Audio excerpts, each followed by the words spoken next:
Yes. Hey everyone, and hi Tish. Welcome in. Welcome in. We are halfway June, so that's awesome. Tish, how was your live stream? I didn't have time to jump in because I was doing participating in an alpha test for a game.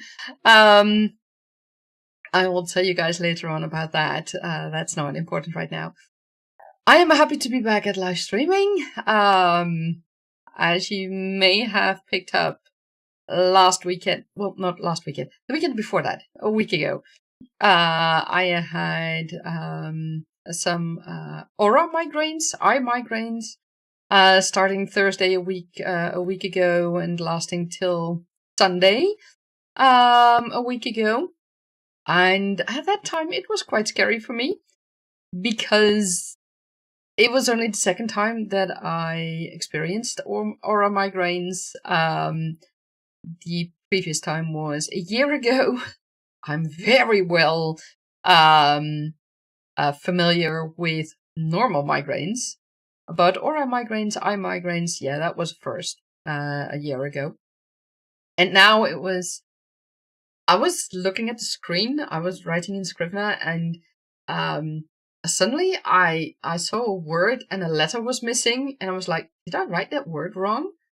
Because it was like literally like I had just missed a letter, and it was no open space or something. It was just the letter wasn't there, and the rest of the word had moved up to the left, as if I just made a typo. And then I looked to my right.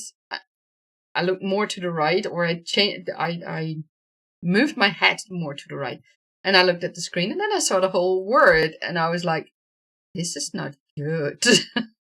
And I got stabs in the head and things like that, and I've had a long time that my vision wasn't sharp. It has returned now, but it wasn't good. And my post-COVID body did not like it. I was extremely exhausted for the whole week. So, yeah. But finally, I'm feeling better again. I saw my general practitioner this morning. I got some meds for the next time. Hopefully that will take a long time. But for the next time I have another migraine like this, we'll see how that goes. So I'm back to live streaming, and my characters peaked in again the last couple of days. So I did make some progression on Tergaenae, and that's good. Or rather on the main series, I should say. I've discovered several things, and yeah, it's fun. We'll see how things progress. I also discovered a few things that have to do with Naja and Najad in their early years as young kids and as teenagers.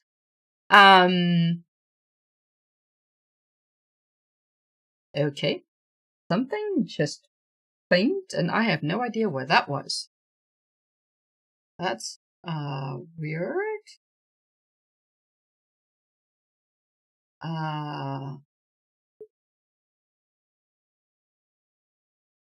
Let me just check something.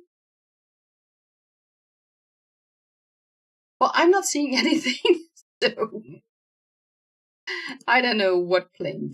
I just heard a plane. It should not be my phone, but let me just check. Because I set it to not disturb or something.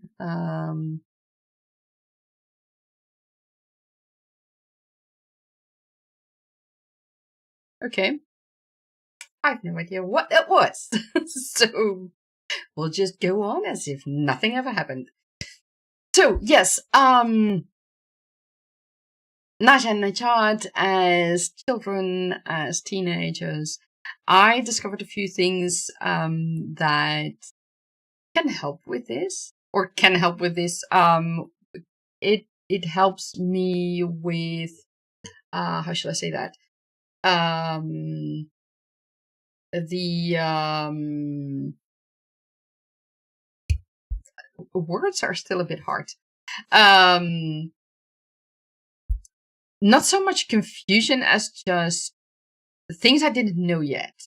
And I think I know enough now to make sure that things that I will relate to in the main story, but also in Go Fly, will work out correctly.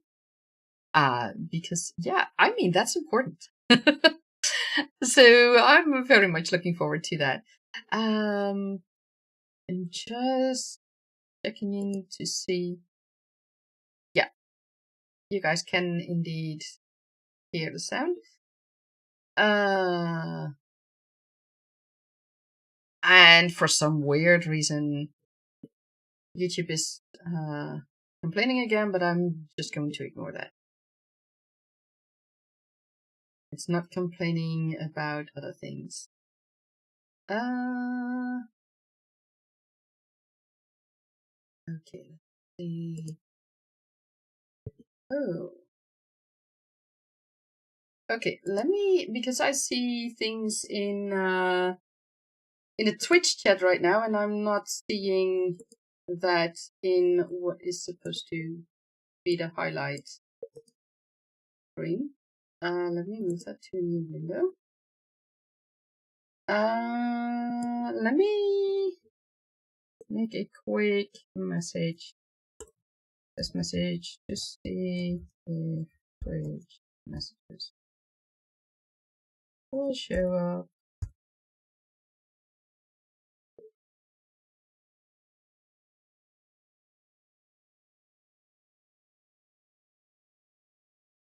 Okay.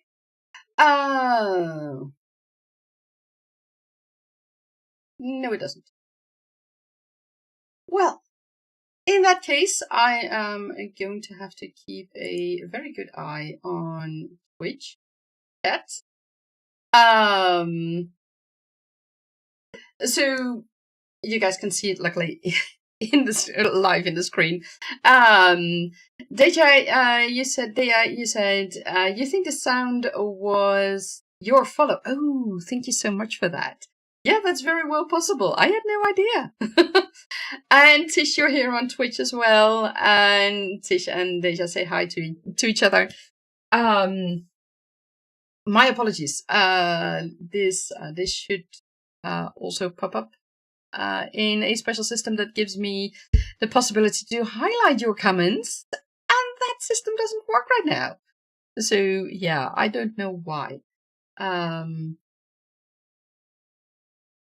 Let me quickly test one thing before we hop into creative sessions. Let me see if I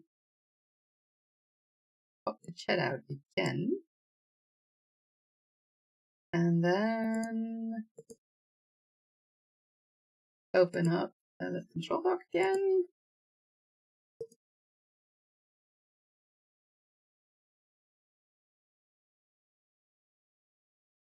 And if not, then I will just keep a more strict eye. Yes, there we go. Deja, I'm not. Let me quickly check the chat on Twitch. Deja, you asked, "Am I a writer?" Are you asking me, or are you asking Tish? If you're asking me, yes, I am a writer. And I am currently writing my main series. Well, I'm not. I should say that correctly. I have my main series in production, and I am currently writing the standalone story Go Fly that takes place about 10 years before my main series. So yes. And Tish says, oh yeah, here we go. Yes, Tish writes cozy and gothic mysteries, and Tish has a novel coming out. Tish, is it? It's on pre-order right now, correct? If you feel like it, please feel free to post your link in the chat.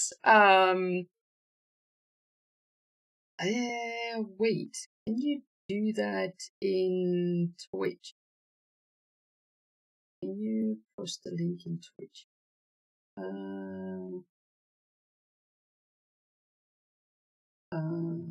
I think you can't.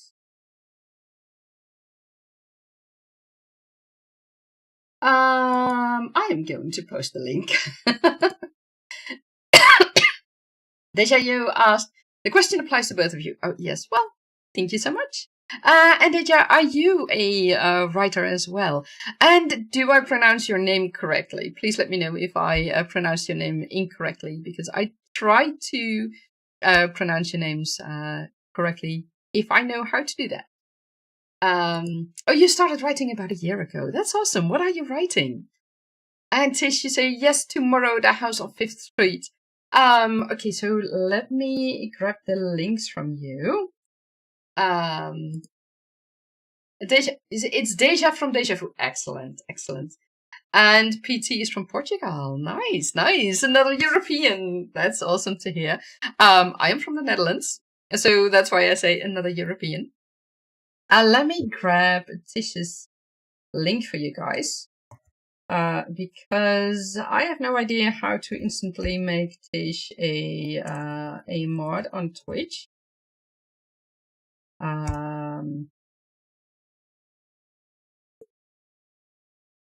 So she can't post the link on Twitch. But here you can find all Tish's answer information. So go subscribe to her newsletter, and if you are into mystery stories, go check them out. And the house on 5th Street is on pre-order right now, and it goes into launch tomorrow. Let me grab the chat again. Did I say that correctly?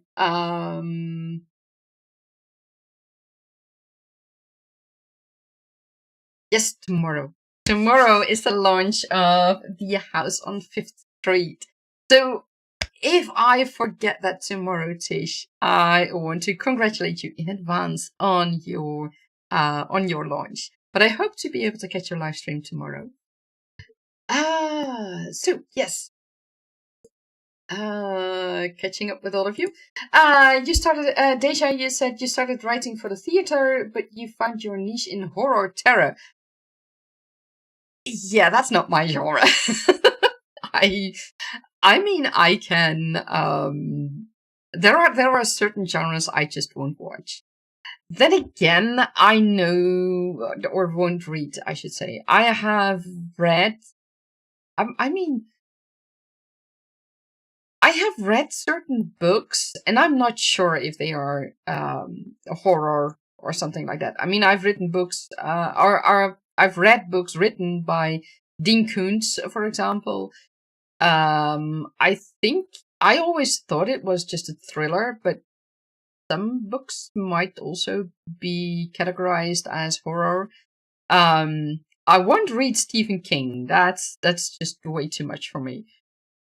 Just like I won't watch the movie The Ring again, because that really terrified me. But I mean, as a teenager, I watched series like Buffy the Vampire Slayer and Angel and Charmed and things like that. And especially Buffy the Vampire Slayer and Angel were categorized as horror series. And I was like, nah, those are not horrors. That's no, not horrors. At least not in my humble opinion. Yes, that's the link again to Tish's site, where you can find all the info. And be sure to give her a follow on YouTube as well, and on Twitch, where she streams with daily live streams with writing. So be sure to check it out.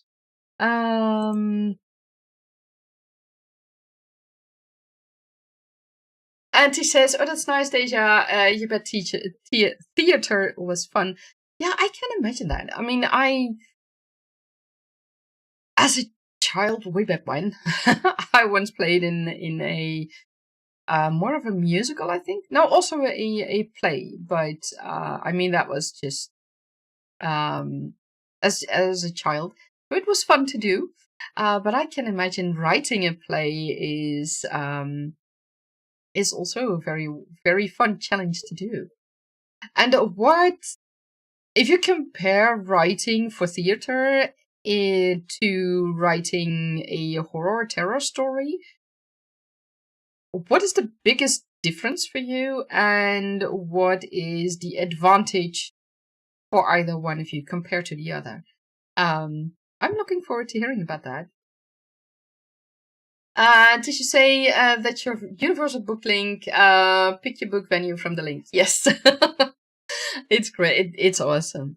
And thank you. You're welcome. You're welcome. I always feel that we should support each other as authors.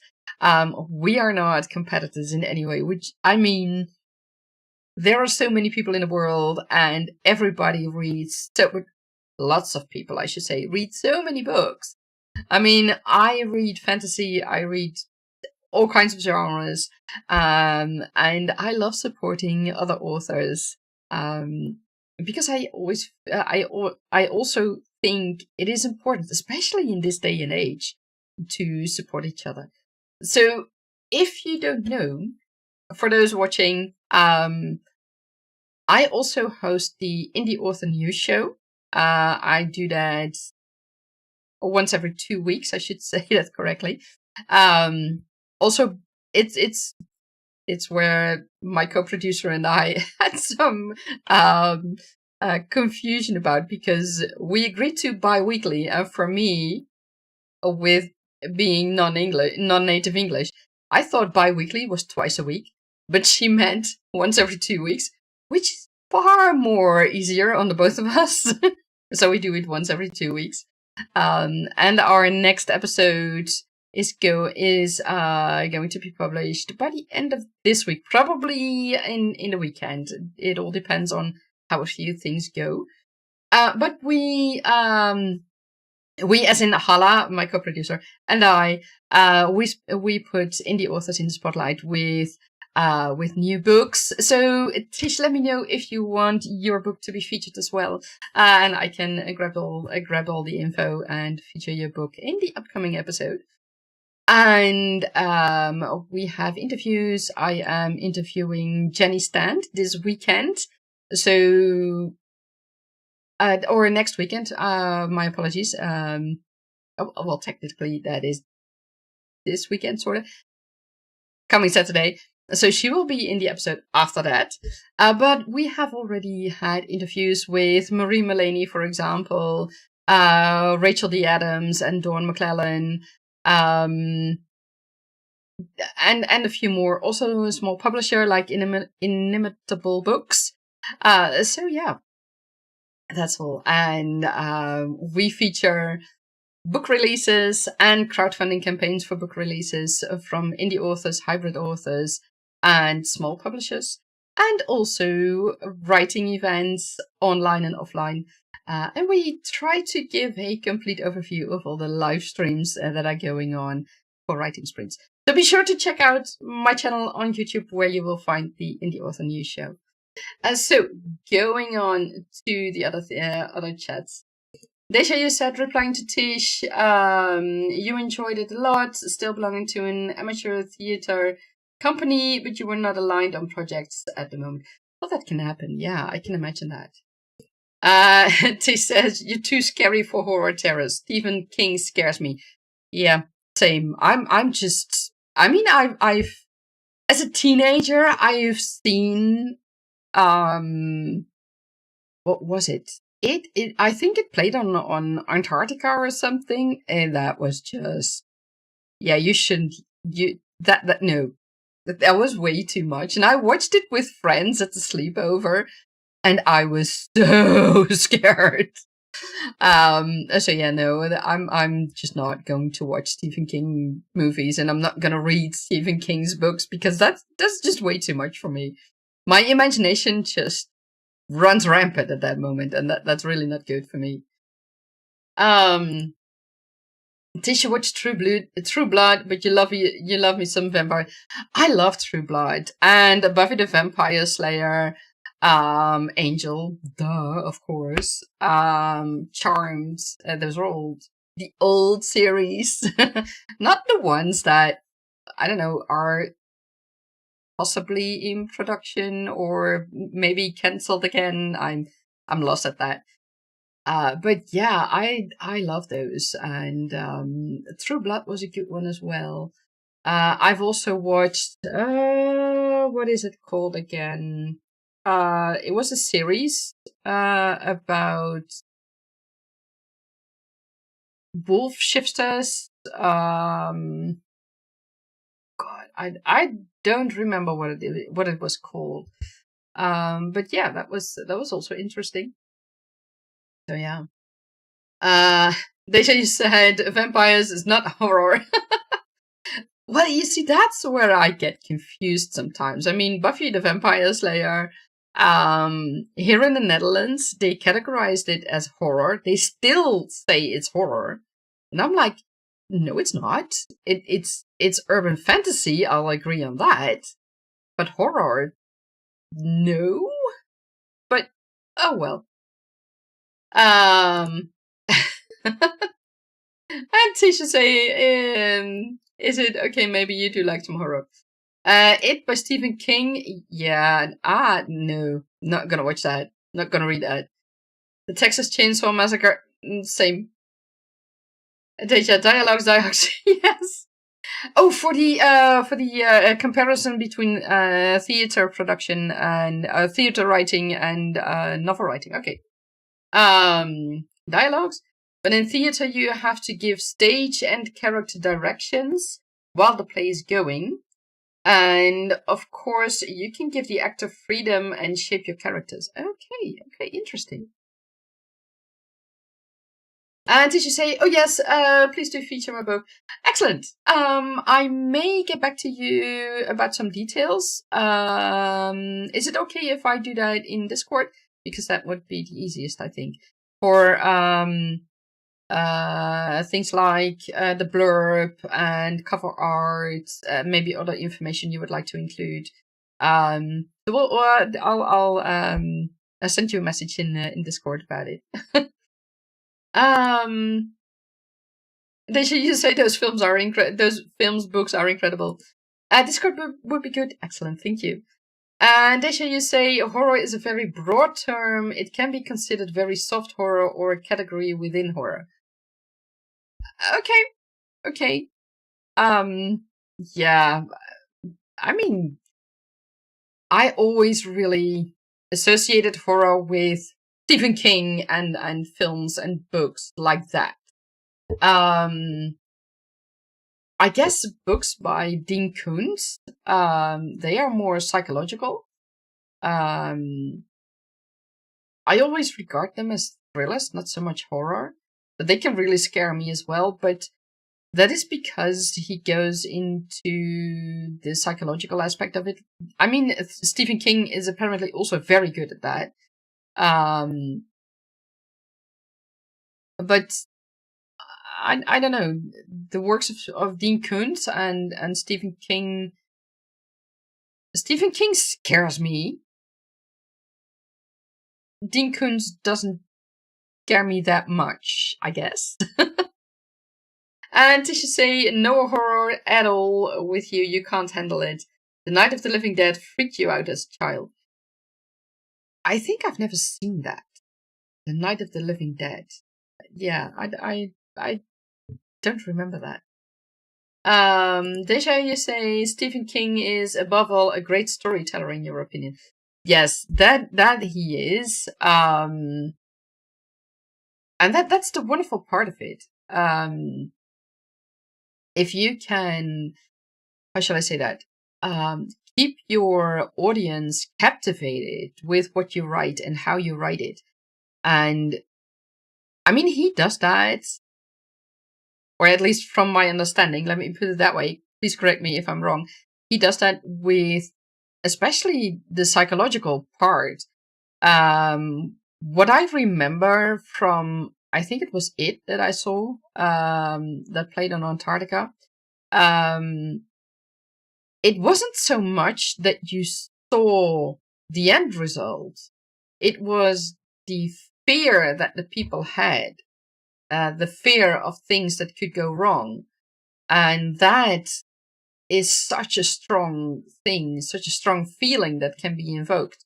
And if you are able to do that as an author, any emotion, if you as an author are able to invoke strong emotions within your audience, if you can keep them captivated with that, and of course also with your world building is also very important. Those things really work together. That is awesome if you are able to do that. Tisha say Stephen King is excellent. Too good with his stuff. You rather read his bios and writing books. That's about it. Yeah.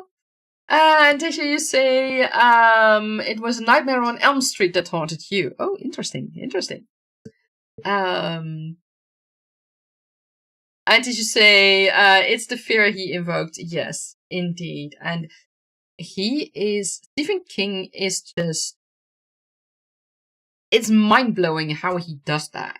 And I really admire him for that. And at the same time, I know I will never read his books because my imagination is just, it will just run rampant, and it will scare me much more than the words on the page. So yeah, I'm just not gonna do that. That's just way too much for me.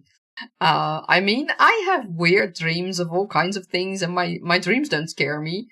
Usually, I mean, I may wake up screaming, every now and then, but that's really a rare occasion.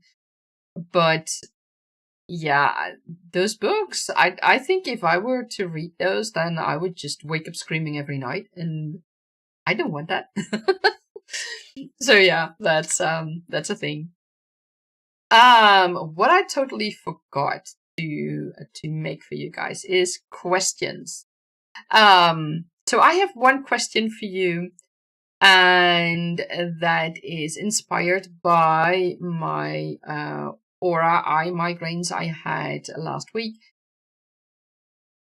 If your character were to get that, and the aura eye migraines can vary from seeing things like I saw sparkling squares, but like I also said, that letter that was missing and the rest of the world that just moved up to the left, things like that, seeing things blurry. But it can also happen, apparently, that you can go blind for the duration of that migraine.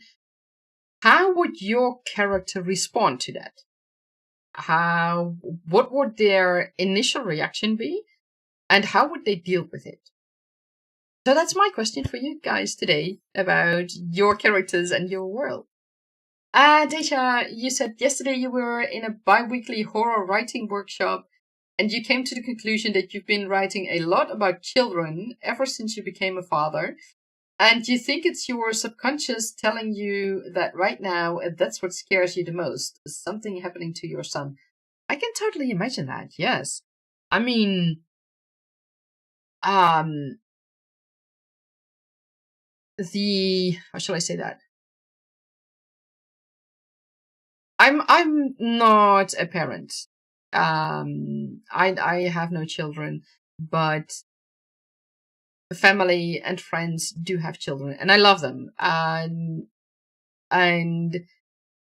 when they are in trouble, I also feel scared. I mean, they're not my kids, but I also feel scared for them. And that's just a fraction of what my friends and family feel, I can imagine. But yeah, that's when something happens. I mean, it can be a scratch, but it can also be a life-threatening thing. And children are vulnerable, and they cannot always express themselves in a way that we can understand what exactly is going on. Maybe because they don't have the words, or maybe because they're just too scared to say the words, or whatever. So yeah, I can imagine that as a parent, it can be terrifying to think about what could happen to your child. And Tisha say it would scare you too, Deja, being a mother, even as young adults. Yeah, I can imagine. And Deja, you channel these fears into writing horror. That's a good way to deal with it, I think. And Tish, that will make good reading material because you're putting in your deepest emotions and fears. Exactly. Yes, and that is, I mean, like we said earlier, if you manage to evoke strong emotions with your audience, that will resonate and it will keep them reading. Usually, I mean, of course, it depends on the emotions that you invoke in them, but if you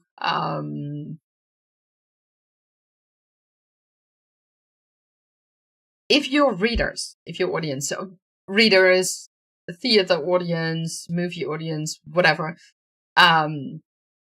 if they appreciate the emotion, be it fear, be it sadness, whatever, grief, or whatever the emotion is that you invoke in them, if they appreciate that, then they will keep on reading or watching or listening. And that is so important. And I think that is what keeps people reading and listening and watching. And that is the way to captivate your audience and to keep them coming back. And it is, how shall I say that?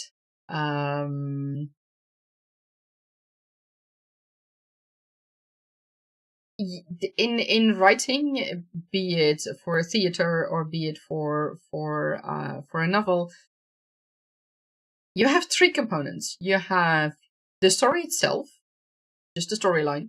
You have your characters, and you have your world building. I mean, even if you were writing a contemporary fiction, you still need to do world building. It needs to make sense.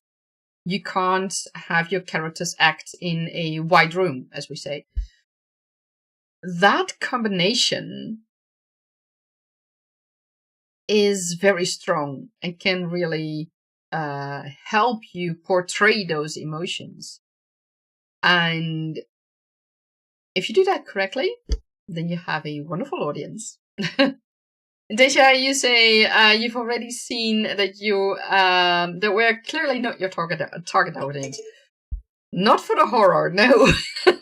My apologies, no. And yeah, no, that's too much. You write short stories, Deja, and you're having difficulty writing anything longer and developing stories. What is the hurdle that you get into that you have troubles with?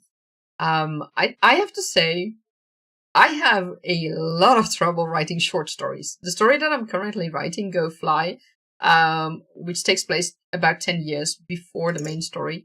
I originally wanted to write it as a short story because it's just about a certain event that happens to three brothers. So I thought, you know what, just write it out and be done with it. Initially, I wanted to have it as a background story for myself. Just to have a little bit more details because the event is referred to by several people in the main story. So I knew that it was important, that it is important. But I am 8 chapters in, and I am already at 20,000 words, 22,000 words, and I still have, I'm about halfway through. So, yeah, that's not a short story at all. But yeah, that's apparently how I work. I just can't write short stories. That's just not in me. Um, a few years ago, I started to write what was supposed to be the background story of two characters in the main storyline. The background story of their relationship. And I was 70,000 words, so 70,000 words into that background story. When I realized that, I should start my main story differently. And, I mean, it gave me a lot of insight, and it made the main story awesome, or at least what I have in mind right now. It's going to make it much stronger. But it was, yeah. That also started out as, oh, I just need to know a few things, just a few short pieces, and I'll be done with it, and I'll know enough. And yeah, 70,000 words later, I knew that it was not a short piece anymore. So I have trouble writing short stories. Deja, you say you start writing, but you get lost with the possibilities. Like, do you open door A or B? But if you open door B, you might end up at C. But if you go through D, you might pass by A slightly and go to E. That's quite a challenge. I can imagine that. You're going to have to lunch. Let me know when you're back and remind me of this question, of this challenge that you have, if I'm still online. And otherwise in the next live stream, which is Thursday. I'm happy to talk about that further with you. I can imagine that that being a challenge. Yes. And as you say, that's a challenge. It is indeed. Yeah. So let's get into another challenge, and that is writing today. Like I said, I have developed a few things the last few days when my brain really started to cooperate again. It's so weird. I mean, I started dreaming again, and which for me is a good thing. If I start to have dreams again that I also actually can remember, as weird as they may be, that means that my brain is recovering a little bit again. I mean, it's not on par with before post-COVID. I'm not going to have that experience anymore. But yeah, I'm starting to dream again too. I'm finally getting past that migraine of a week ago. Those migraines, I should say. And my characters have showed me several things, including characters who are themselves not the main characters, but who guide some of the main characters in certain ways. So yeah, that's a fun thing. And I know right now I'm writing Go Fly, and with the discoveries I made the last few days, I already know that I need to, at some point, adjust Go Fly with these new discoveries. But I'll see about that. I'll see how that goes. Hey JK, welcome in. Good morning. How are you doing? I hope you are having a wonderful day. We were just talking about all kinds of things. So yeah, that's what I'm going to do in the coming days. Work on Go Fly and see how certain things that I discovered in the last few days can be implemented in Go Fly at some point in the future. Because I think these are good things to implement. But I also want to make sure that the story is still about this particular event, and I don't want to draw in things just because I want to have some relation or whatever with the main storyline. So that's what I want to make sure. So we'll see how that goes.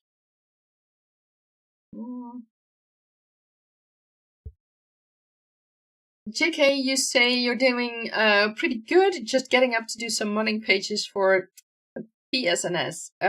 Please remember me again what that abbreviation is about, because at this moment I don't remember. It is so much fun to be writing and to be able to write. And when I have these episodes when my brain is just not cooperating anymore, be it only due to migraines or due to the post-COVID, in this case it was the combination. I miss that writing, but I also know that at these moments I just can't write because words just won't flow.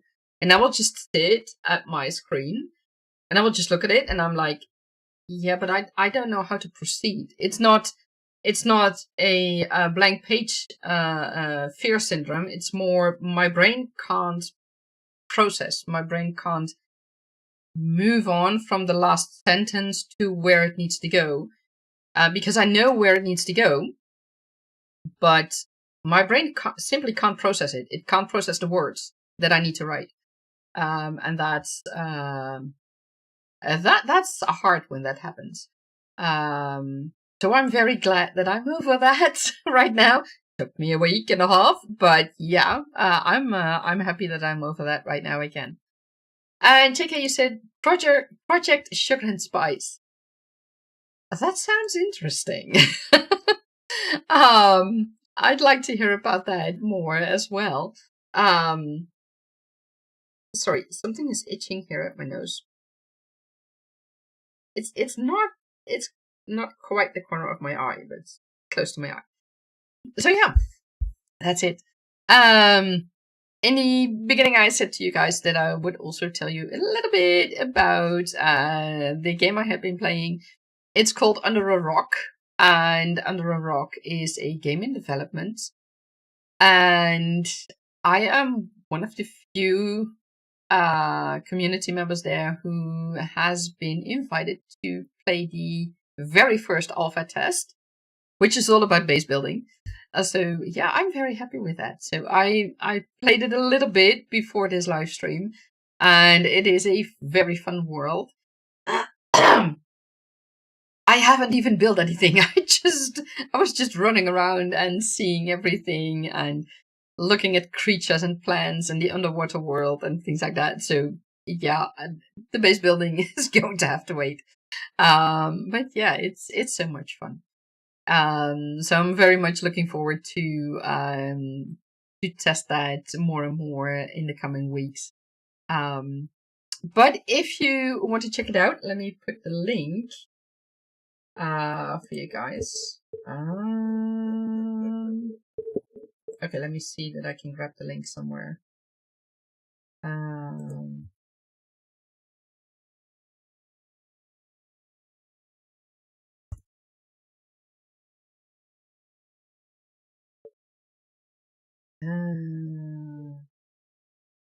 There we go.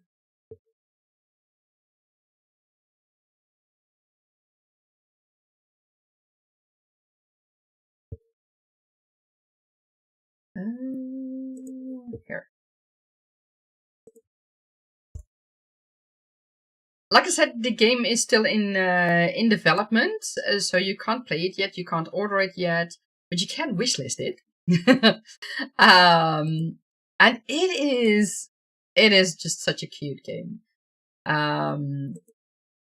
It is a sandbox survival game, but I mean, I like the art style and I like what the devs have shown us so far.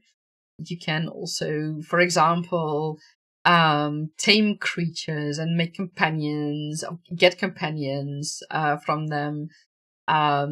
You can build a base, and the game, while it is still in development and not even close to release yet, it already has so many things that other games don't even have at release, that you need mods for to make it possible.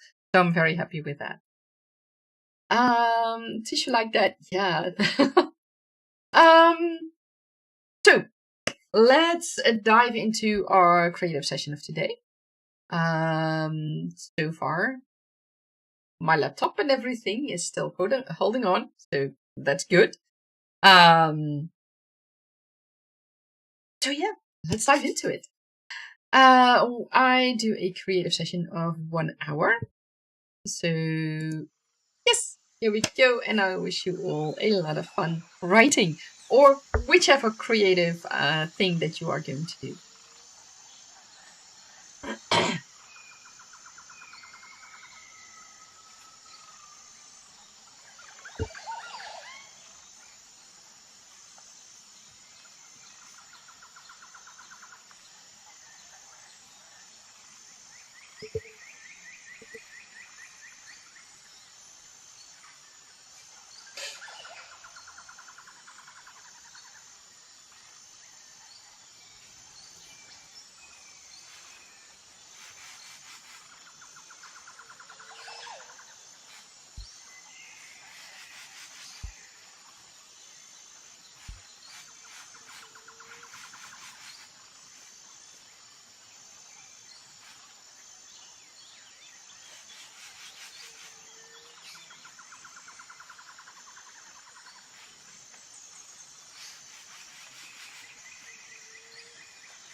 We are already at the end of our creative session.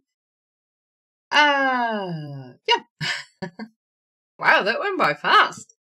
I have to say, I'm pretty satisfied with what I wrote today. It was fun. It was fun. Let me check in with the chat, with you all. Yes. Sometimes. There we go. Deja, welcome back. I'm happy to see you here. How was lunch? I hope it was great. And how did the writing go this session? Tish says welcome back to Deja as well. Deja, you said you think you'll take the opportunity to write as well. Excellent, excellent. Andy, welcome in. Happy to see you here. And I am checking in with others. Alex, welcome in. And guys, if you don't know Alex, she is a wonderful artist, and she has just released a new video about flowers, I think, painting flowers. She always shows her progress, or her process, I should say. And I always love that. So be sure to check her out. Let me see. This is all the shout outs before I forget them. Here we go. Alex, you're very welcome. I'm happy to support you as well. I think it is very important to support each other as artists. I mean, we authors are also artists in our own way. Yeah, artists with words instead of paintings. Tish, you have just edited chapter 2. Excellent, excellent. I hope it went well with the editing and that what were the most remarkable things you had to edit or you had to pull out or whatever. I have to say in my session in this session I wrote in a memory for Najat. It was very interesting. He needed some healing, and this particular healer used her healing skill. So not the basic healing, but her healing skill. And when you use a healing skill as a healer, for the patient, it can be very good to focus on a good thing. So she advised him to do that. And he came up with a memory that was very good for him. So I like that. Yeah, and I'm quite happy with the result. There are some things that might need some tinkering in the future, but so far I'm satisfied with the results. So that's a good thing. And it also harks back to further back in the past. And that's interesting as well. I am going to take a little break because I really need to go to the toilet. So I will see you guys in a little bit, in about, I don't know, a few minutes, and then I'll be back. Let me see if I can. Do I still have this one? Yes. So I'll see you in a few minutes.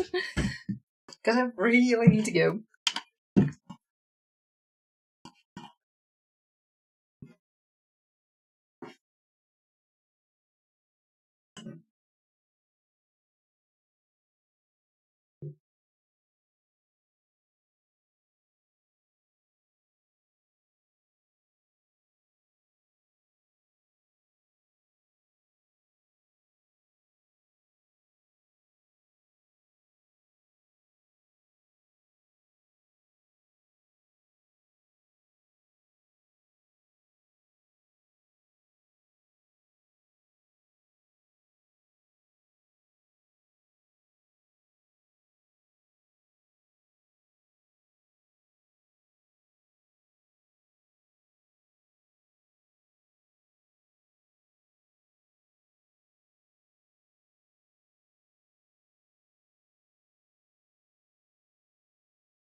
Yes, and I'm back again. My apologies for that, but suddenly I just really needed to go.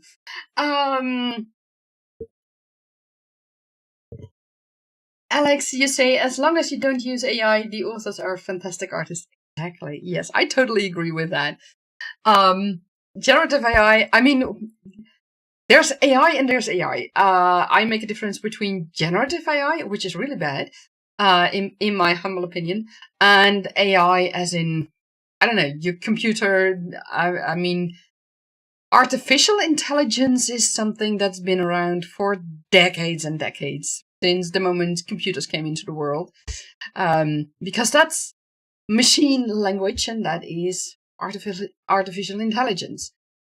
But generative AI, yeah, that for me personally, I feel it doesn't have a a role in the creative industry. There's generative AI, as in generating text, generating images, videos, etc. There's also the AI that we use in spelling and grammar checks, things like that. That's artificial intelligence, but not generative AI. So that's the difference I make. I mean, spelling and grammar will just check if it's wrong, if you have written it correctly. Now, I do know, and that's why I don't use Word anymore. I do know that some programs use generative AI for spelling and grammar check nowadays. I mean, I've seen examples in Word. I've experienced it in Word where I had a simple sentence. It was meant to be a very simple sentence, and Word made it purple prose, as in it was flowery, and it had words in it that it really didn't need it. And I mean, I wrote something like, here's a brief note. And it made it like, I don't know, it was a whole essay or something. And I was like, no, it's just a brief note. Literally, it's a brief note. Nothing else. So yeah, I don't use Word anymore for my spelling and grammar checks. But yeah, it's hard these days. Yeah. And Deja, welcome back. And Alex, you say, yeah, of course the difference is huge. Yeah, indeed. And it is just, I mean, almost weekly by now, or multiple times a week even, well, at least weekly, we hear examples of authors, I call them at the most editors, who have produced a book, let me put it that way, who have even left the prompts in the book. I mean, if you, I don't understand why people would generate a book. There are, as authors, we have our own voice. We have our own way of writing, if you will. It is our story that we write. And I always wonder with these producers, editors, whatever you want to call them, but not authors, why do they want to write a book? Well, why do they want to make a book, generate, whatever you want to call it? We write because we feel, or at least let me put it for myself, I write because these characters want to get out, this story wants to get out, it is something that comes from my heart. And these books generated by AI, they don't come from the heart. Yeah, they come from what real authors have put their heart and soul into. And the those large language models stole their work. So their heart and soul is in those models, but the heart and soul with which you write your book, with which I write my books, that's something wow. That is something generative AI can't do. It's not capable of that. Shannon, welcome in. How are you doing? I'm surprised that you are here. I'm pleasantly surprised. But I thought you would have a live stream today, which would start half an hour ago. But I'm very happy to see you here. Alex, you say you've heard that there's no point even declaring himself an author because it's obvious that he doesn't even read his own books. Yeah, exactly. I mean, that's mind-blowing to me. Deja, you say, the greatest satisfaction in writing a book should be the ability to write it and say and convey what you want. When generating content in AI, they are simply creating for creating. Yeah. And Shannon, you say Monday and Wednesday are afternoons for you now because it's summer, the kiddo is out of school, and you have to take him to therapy those mornings. Ah, okay, I understand. Totally, yeah. I mean, those things always take priority. So welcome in. We just had. I realized that I still have one thing that I can turn off because, after all, I am back. Yeah, I agree with you guys about generative AI. And Tisha say it's a good way to put it, Deja.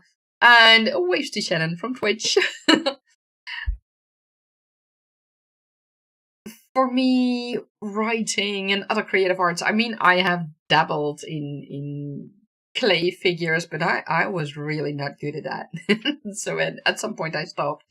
I've never been good at paintings or drawing because I can't, in a way, I can't see that 3D perspective that in a way you also need.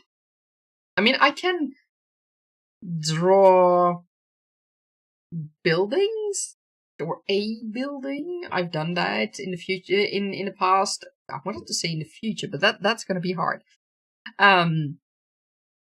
I've done that in the past during my studies, but yeah, I mean, I guess technically that's something I can sort of do, but that's as far as I get. Straight lines, don't ask me anything about it. No need to make it complicated, and then I might be able to do something. But yeah, no, art like Alex makes and like Andy made with Riri, that's beyond me. I mean, it is so amazing how you guys do that. And for those who want to know more about Riri, let me and the process of how she came to be.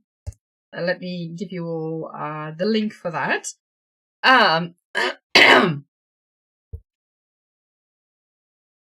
find it fascinating how real human artists,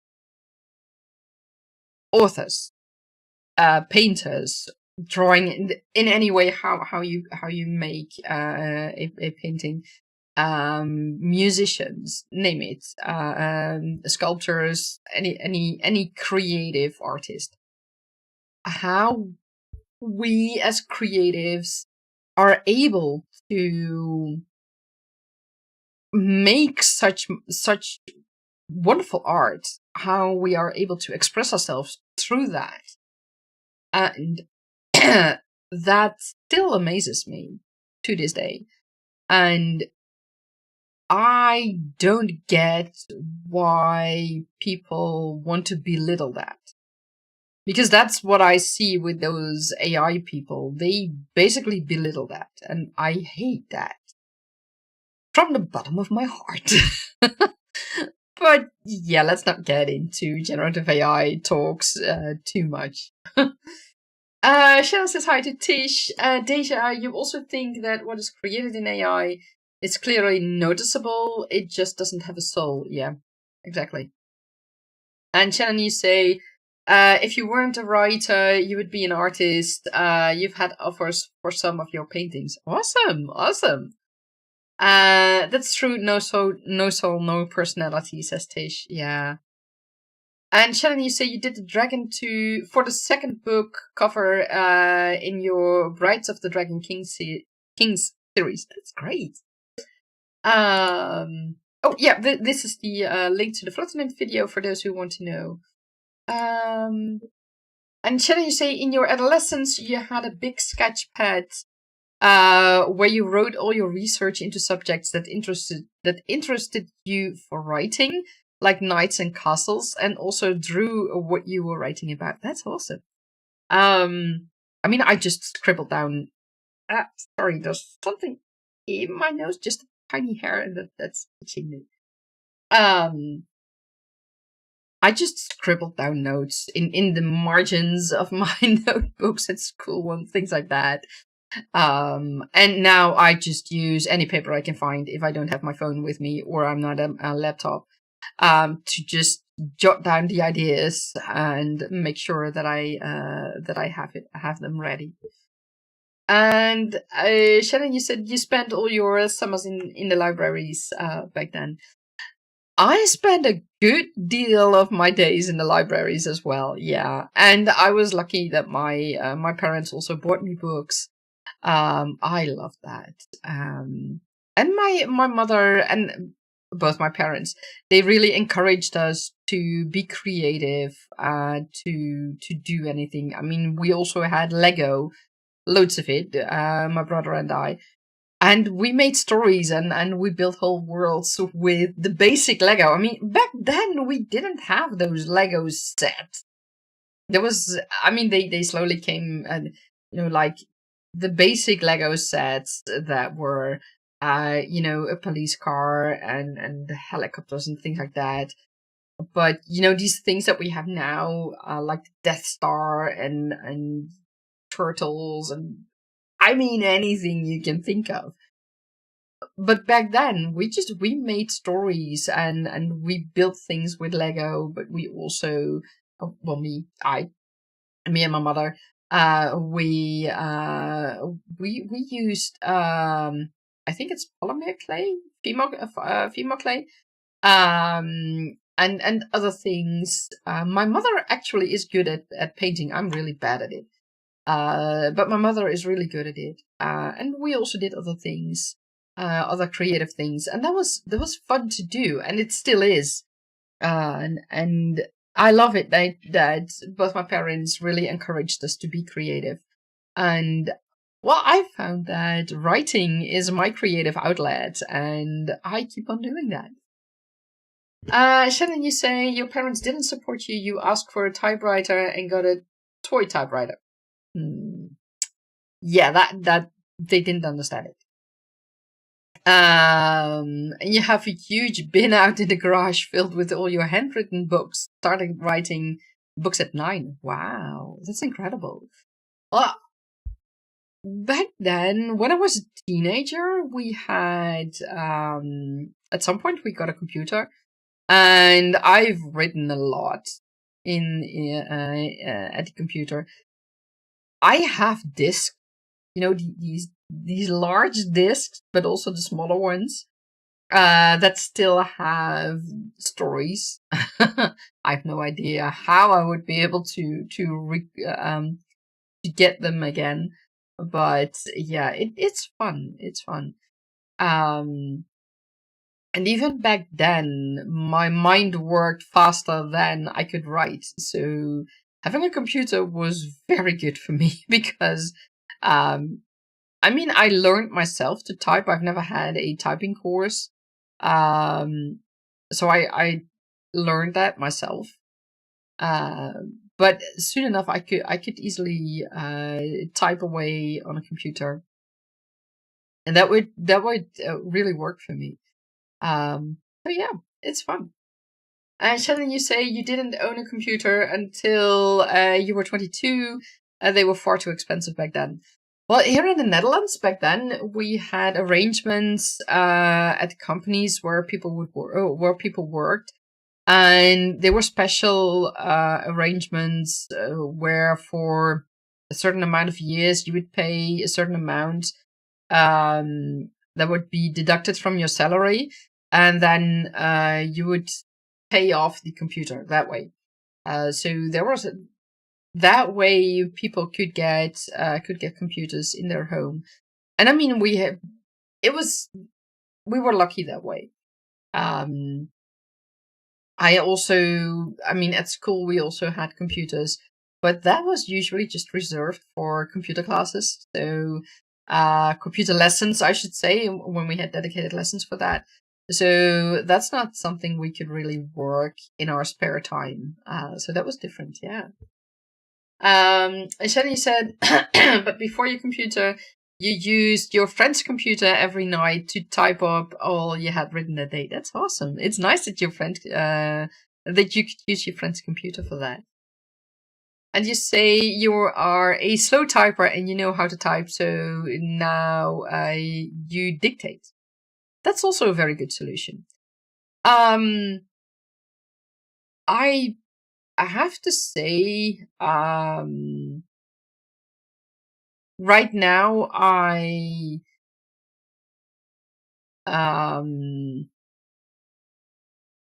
my mind works slower, so it's not that much of a problem anymore. But still, writing is still the best. In the past, when I worked in an office, I also had a program in which I could dictate Dragon naturally speaking. That was because my hands hurt too much. But I found that for fantasy writing, it wasn't ideal. you had to teach it a lot. And of course, I'm not native English, so certain words I might pronounce incorrectly, and that's not a huge that's not a huge deal. But if you dictate, if you use programs like that, then it might become an issue. I mean, I see that with my videos, for example, on YouTube. The caption system of YouTube doesn't understand lots of words, so I really need to correct lots of the subtitles when I go through that. So in that aspect, respect, whatever you want to call it, for me, it's handier to keep on writing on a computer myself instead of dictating it. Especially now that my mind doesn't work that fast anymore. It's easier. I mean, I'm not several sentences or paragraph ahead of what I'm typing. I mean, back when I was writing, it was way worse. When I was handwriting, I should say, it was way worse because in my mind I would already be several paragraphs ahead of what I was writing, so that really wasn't easy for me. And Shannon, you say your average speed for dictation is roughly 1,500 words an hour. I have no idea. I've never tested that. And you say, yeah, you're partially tone deaf, so the dictation program has issues with some of your words. Plus, fantasy names don't usually work. So you'll use common names and then do a search and replace. Okay, yeah. That's also a way to deal with it. Yeah. For me, this works. I mean, at some point I might have to turn to dictation, but so far for me, this works. And oh well, what works, that works. And it's, I mean, it's, you choose what works for you, and that's what's the most important. And it's fun in any way how you write, how your process is. The most important is that it works for you, and that you have fun writing it. I mean, yeah, sometimes editing and final edits and things like that can become boring, but in the end, you make that book, that story, that short story, whatever you are writing, or that play like Deja has written in the past. The process is yours, and the end is what you have worked towards, and I like that. I love that. Shannon, you say you track everything when it comes to your writing, your project, the part of the writing process, brainstorming, drafting, revising, editing, the minutes and the word count. Wow, I don't do that. I will. I mean, yes, word count is done automatically, but I don't focus on word count anymore because for me, it's everything in the process that counts. It's also the world building, the map making, the plotting, figuring out things, finding things like I did the last few days with where I find out more about the history of my character, of a few of my characters, where they have been, where they could have been, and back when I was still participating in NaNoWriMo, um, on the days that I did lots of world building and other stuff, but not writing words in my manuscript, I almost felt, I regularly felt almost guilty because I didn't write any words in my manuscript. But everything I was doing was, in the end, to get words in my manuscript. So at some point, I just let that focus on word count go because for me, that didn't work. For me, it was more of a hindrance than a tool that helped me. Shannon, you say you've been doing that going on 4 years, so you have really good metrics on yourself. That's good. That's good. And world building, map making, researching is all part of brainstorming, so you put that into your writing stats. So it could be like 60 minutes but 0 words, and you lock it that way. That's also good. And in that way, you can see how long it usually takes you to do things. Yeah, I mean, it's handy to have that information. For me, to be honest, but maybe that's also because and my circumstances have changed these last 5 years, let's say. For me right now at this moment, it's not, it doesn't really matter for me personally how much time I spend on it, as long as my books get written and as long as I can get everything on paper or in my manuscript that I want in my manuscript and world building, etc. Maybe at some point I will start to better record that, but at this moment for me personally, I don't feel the need for that yet. And Shani, you say you can see that. Yeah. I mean, it's,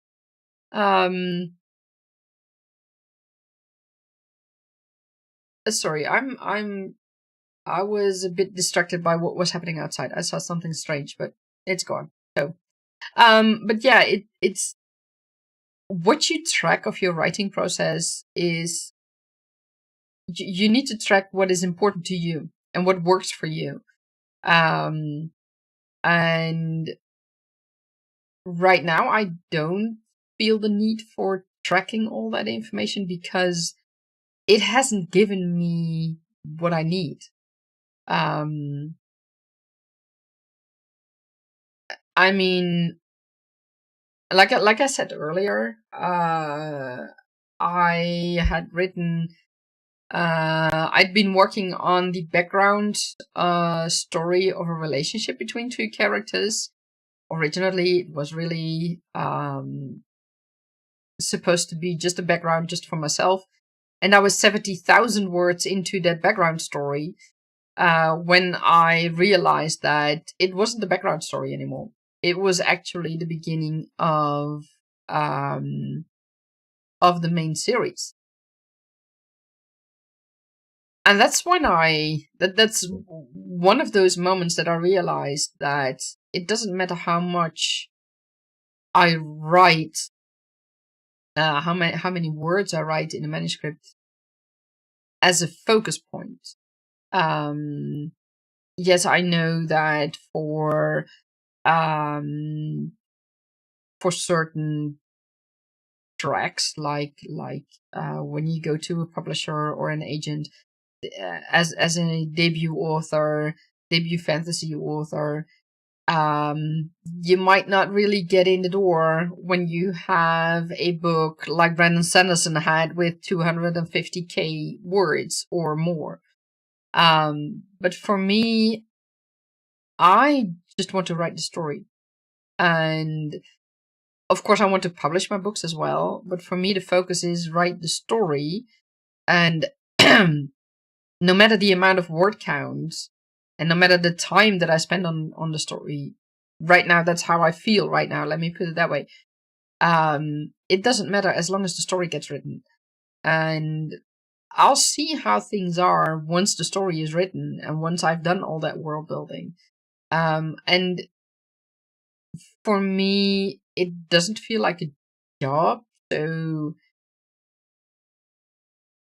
I think that's also one of the reasons that I don't feel the need to record the time and to record the word count, because otherwise it would start to feel more like a job. Because in previous jobs I had to record, to keep track of how much time I spend on which projects, for example.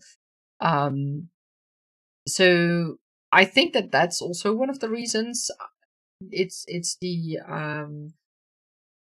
I don't want that experience anymore from my previous job, so I don't do that in my writing anymore.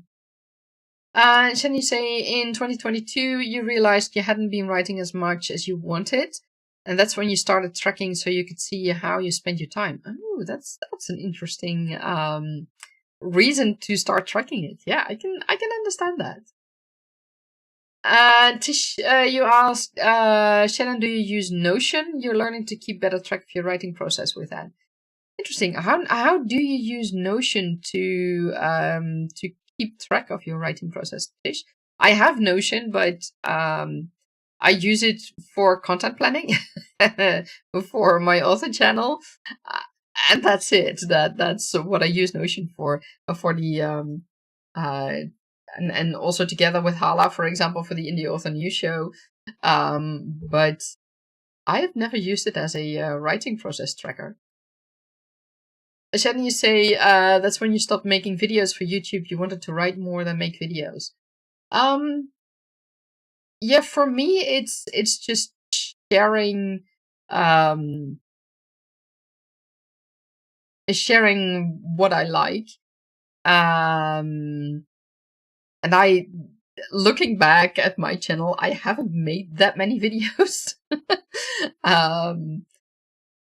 I had a lot of ideas back when I was still didn't have post-COVID, or still in the early phase of post-COVID, where I thought, oh, I can, I'll get better and I can do loads of things, no problem. And there are lots of things that I probably won't do anymore, or from what I have originally planned, or just do it at a very low pace. But there are a few things like sharing, like the Inky Wink Beats show that I have just started, and the deep dive that Riri does on her channel. That is to share the world of Tergaenae with everyone. So those are things that I still want to do. I'm still wondering if I should do things about writing, as in world building, because I really like to world build, and I really like to share how my process is with that. But I know it also takes me a lot of time to make videos. So I'll see how that goes. I don't know yet. For now, it's writing and the Indie Author News Show, the Inky Wing Beach Show, and Riri's deep dives. An author vlog every X amount of months. And my live streams, because after all, during my live streams, I'm also writing. So yeah, that's fun. Shanna says that she uses a Google Sheet for tracking everything. And she may... Oh, that's the link. Yeah, perfect. For the tracking sheet to check it. And Tisha say you have a writer's template you hadn't used yet, but you can track series, characters, world building, anything related to writing. You may try to use it today. You've lost some things in Scrivener recently for the first time. Oh no. Oh, that's not good. What happened that you lost things in Scrivener? Because, I mean, I use Scrivener, well, basically for everything in my writing. I have checked another program, Chronicler.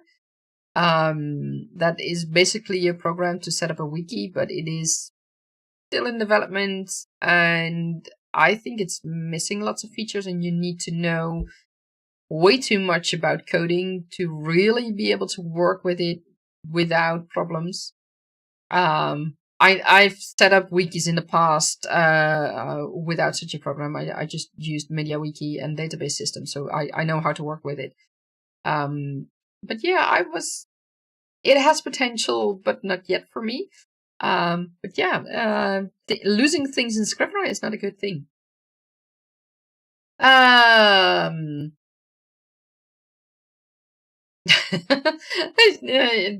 The tracker of Shannon just helped Tish. That's awesome to hear. Shannon, you say it's set up so what you put on the first sheet auto-populates the other tabs. That's excellent. That's great. And you build all the formulas in over the years. That's the beauty of spreadsheets. You can so easily use them that way. That's so handy. And Tish say you used Scrivener faithfully, went back to your previous manuscript from December, and some text was missing, including paragraphs from chapters. Oh, that's weird. Yeah, that's weird.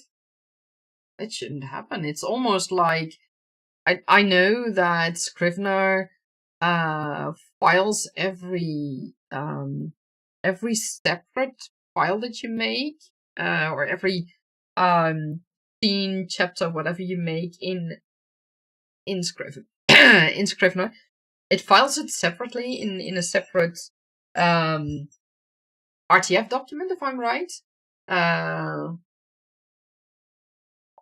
In the Scrivener folder. Maybe those parts became corrupted and can't be read anymore by Scrivener. If you had those paragraphs in really separate pieces, otherwise I wouldn't understand why it was missing. Yeah. Shannon, you heard that about Scrivener before? Oh wow, that's really bad. And you downloaded Dropbox to save there as well, Tish. You had it saved to an external drive and on your computer. And none of those would load all the the complete manuscript? Because that's really weird. That's and bad. That's really bad. So far I'm lucky I haven't had that experience.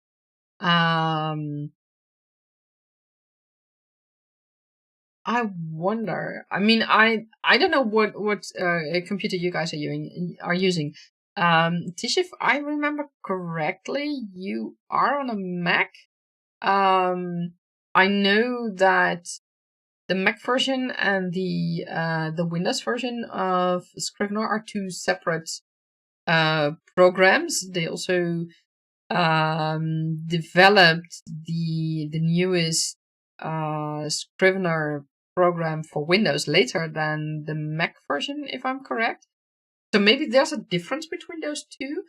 But I have to say, this is the first time that I've ever heard of this particular problem. Have you checked the forums to see if other people had that similar problem and how they solved it? Because I mean, it sounds really, really bad if you're losing text while you can't explain how you lose text. The backup is an excellent idea, yeah. And did you say you just downloaded Dropbox for extra protection? Okay. Yeah, I have my manuscript on my writing computer. I have a copy on my live streaming computer. I have a copy on my external hard drive. I have a copy on the back end of my site. Um, I have a copy on an USB disk, USB um, drive, USB drive. So yeah, I have copies. Luckily, I'm very happy with that.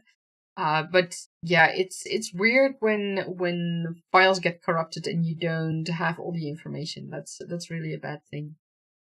Um, did you say you're using a Mac, but it was saved to an external drive? And when you opened in Scrivener, paragraphs were missing from some of your chapters. You used Scrivener for over 10 years, and this was the first time. It's so weird. It's so weird when things like that happen. I mean, I can't imagine the horror of that. It's just it's so bad. Yeah. Were you able to somehow in the other backups retrieve them, or were they really permanently lost? And teacher say, but even with the backup opening in Scrivener, text was missing. That really sounds like something got corrupted somehow. Because if even the backup doesn't have it, then something in the whole project got corrupted and influenced that. Hopefully the last time. Yeah, I hope so as well. Did you say you were just glad you had other copies of the original? That's good. That's good. Well, I've also been wondering about that too. If it's handy or wise to export what I have in Scrivener to, for example, Word, just to have the text of the manuscript. Just to make sure that I have a different format of a copy, just in case something happens. Can you say yes? How fortuitous? Probably didn't spell right. And did you say yeah? You had it in Google Docs. I have removed all my stuff from Google Docs because Google now also scans your documents and potentially uses it in their AI push.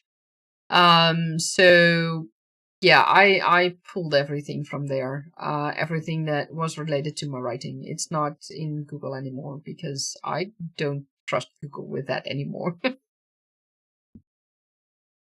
And did you say you heard your hubby just told you today? Yeah, I mean, you can't trust those companies anymore. It's just, it gets worse and worse.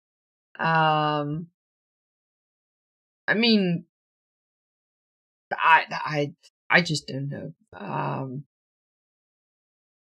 It's so weird. Like, there was a message going around about WhatsApp that for groups you needed to activate the extra privacy before last Saturday because otherwise you couldn't do that anymore.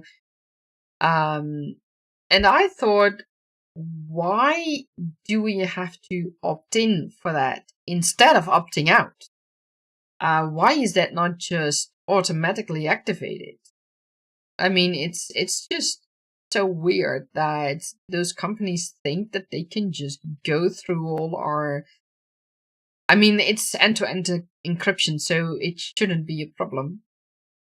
But they shouldn't be able to read it. But those companies, Google, Meta, etc., etc. I mean, it's the same reason why I don't put anything on Instagram anymore. Because Meta, how did they formulate it? I think something like they reserve the right to use your photos or something. Anyways, they can use your photos to train their AI and do other stuff with it. And I'm like, no, those are my photos, and no. It's also one of the reasons I'm slowly pulling all of my photos from Google Photos, for example, so that those are safe from those programs. I mean, the fact that we have to think about that, it's mind blowing to me. And as you say, he also said change your Chrome settings from downloading AI to 4 gigabytes to your computer happened with a new update if you use Chrome. But the weird thing is, I've tried to look for that setting, and I don't have that setting. Not on my live streaming laptop, and not on my writing laptop. It's not there in Chrome. So I don't know if that's a difference between Europe and America, because I've tried to find it and I simply can't find it. Or maybe I'm just looking in the wrong place, but I've tried to follow those guides about that, and where they say it is, it's not there for me. So maybe I'm lucky. Maybe they implement it later here in Europe, or maybe because of the way here in Europe we handle things, maybe they don't implement it here. I don't know. Tisha say it's buried deep into the browser. It could be US. It could be you. He does a lot of trading, and they keep up with that. Yeah, I've followed those guides. And indeed, you have to look deeper, but I couldn't find it. But maybe it's in some other settings. Maybe they changed it. I don't know. It's just, I'll go look for it again. Because it is important. And I was someone else suggested the browser Brava to me. That's a little while ago. But now I found out that Brava also is into crypto and other shush and AI and stuff like that. So I was like, yeah, I'm not gonna use Brava, and I'm not gonna install it because I'm not gonna do that. I mean, we're almost forced to use AI. I don't want that. We are almost, they try to force the crypto stuff on us. I don't want that. It's so bizarre. It's so bizarre. Shannon, you say you gotta go check on the kiddo, make sure he's getting ready for therapy.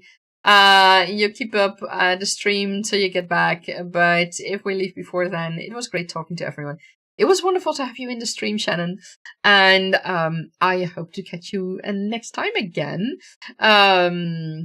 Because I'm not doing another creative session because I find that I have trouble getting my words, finding my words. So doing another creative session would be too much for me right now to write more. So I hope to catch you Thursday again. Then I have another creative session. And in the meantime, I will keep on writing during the days. So yeah. And just like Tish, I wish you a wonderful day, and I hope the therapy with your kiddo goes well. That would be good. Alex says bye to Tish. I think maybe Shannon, because Shannon is leaving. It is, yeah, tech guys, AI guys. I mean, yeah, no. I hate that. And I hate that they force things upon us that we just don't ask for. And that we don't want. So yeah. Oh well, there's that. So going back to the writing. To the other part of writing. I am satisfied with what I've written in our creative session. I'll probably keep on writing tomorrow and Wednesday, but I won't do a live stream. I won't do a live stream. I will do another live stream on Thursday again. But so far, I am quite satisfied with what I have achieved. I was also surprised, in a good way. So yeah, there's still progress, and I like that. I'm not stuck with the story. Even though my brain might not always cooperate, I'm not stuck with the story, and that's a good thing. And I love that you guys are also doing great, and that you have a also are keep on working on everything. So for today, this is it. Tish, I hope to catch you tomorrow on your live stream. Or I should say, I assume you're doing a live stream tomorrow. I wish you a lot of luck with your launch tomorrow. So I hope to catch you during your live stream to celebrate that. Alex and Shannon and Deja and all the others, thank you so much for joining us. Tish, you're very welcome. For those on Twitch, let me see if I can find someone to raid. If I remember how to do that.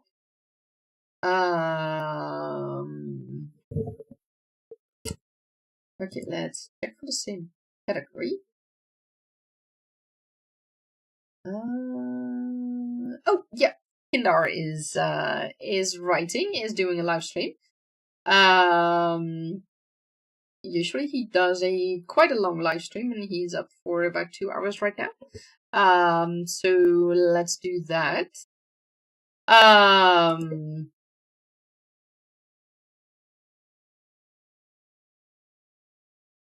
Yeah, I think he will do more.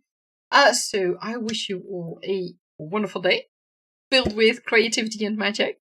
And for now, I will see you all Thursday again. So for those on Twitch, let's go raid Indar. And for not, oh yeah, there we go. Yay!